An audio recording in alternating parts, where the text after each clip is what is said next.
Have you ever felt like the entire world presses in on you, and all you crave is one small moment of peace? That was me, Emily, on a rain-soaked Thursday in Seattle.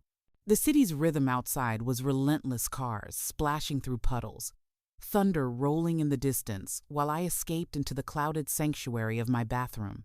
Steam curled around me, turning the mirror into a dreamy blur, almost like I could erase my exhaustion, my worries, even my identity for a few minutes. But real life has a way of barging in, sometimes literally. The bathroom door creaked open, and my 15-year-old son Ryan called out, "Mom, did you see my history homework folder?" There I was, caught halfway between privacy and exposure.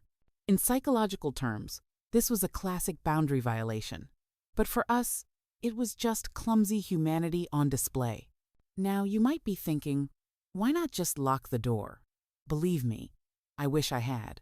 But in single-parent households, multitasking becomes second nature, and sometimes you forget the little things, like locks and quiet. The mortification on both our faces? It was almost funny once the shock wore off. The door slammed shut, but the tension lingered, mingling with the steam. For a second, I felt invisible, but then I heard his muffled, nervous giggle through the wood. In that moment, I realized he's not a little boy anymore. He's caught somewhere between childhood innocence and the awkwardness of adolescence, that liminal zone where independence and mistakes go hand in hand. Let me tell you, parenting a teenager is like navigating emergent behavior in a complex system. You think you understand the rules. Then suddenly, new patterns emerge. That rainy evening, as the water dripped and my heart pounded, I knew an awkward accident had just opened a door neither of us could shut so easily again. So, what happens after the door slams and the embarrassment fades?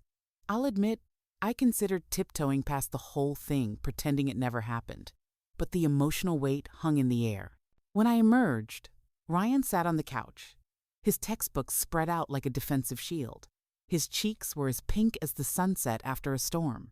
This is the moment where many parents panic. Do I lecture? Do I joke?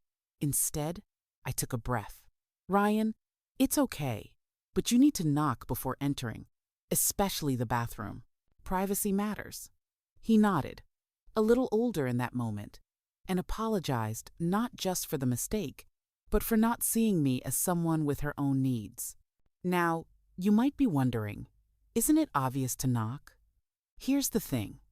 In families, boundaries aren't always clear. In developmental psychology, there's this concept called individuation, the process where teens start seeing their parents as real people, not just providers. We talked not just about rules, but about respect. It was clumsy, a bit awkward, but real. Have you ever had a conversation that started with an accident and ended with a breakthrough? That was us, sitting beneath the drumming rain, talking about trust and space. He promised to knock. I promised to respect his privacy too. Suddenly, we were equals, navigating new social contracts together. Conflict resolved? Not instantly, but something subtle shifted a recognition that small accidents can spark big changes. That night, embarrassment became empathy, and a simple mistake opened the door to understanding. Fast forward a few weeks. The storm has passed, but its impact lingers. You might ask, do these moments really matter? Let me tell you a story. Ryan, once oblivious, began knocking before entering any room. He started asking how I was doing, not just what I could do for him. It's like the concept of positive feedback loops in systems theory. One change triggers another, and the effect multiplies. One day, I found him writing a school essay on life lessons. He chose to write about that infamous bathroom episode. There it was, in black and white, his embarrassment, his realization that privacy isn't a rule, it's a way to show love. Reading his words, I felt tears well up. Isn't that what every parent hopes for? That the messy, awkward moments become stepping stones for growth. And now you might be thinking, wasn't it all just a little incident? Sure, but in behavioral psychology, these small moments can act as keystone events, tiny pivots that set the direction for bigger changes. Ryan's awareness deepened, and so did our trust. Years from now, When we laugh about the bathroom incident, I know it'll stand for more than just embarrassment. It marked the day my son truly began to see me, not just as mom, but as a person deserving of privacy and respect. That's the real transformation.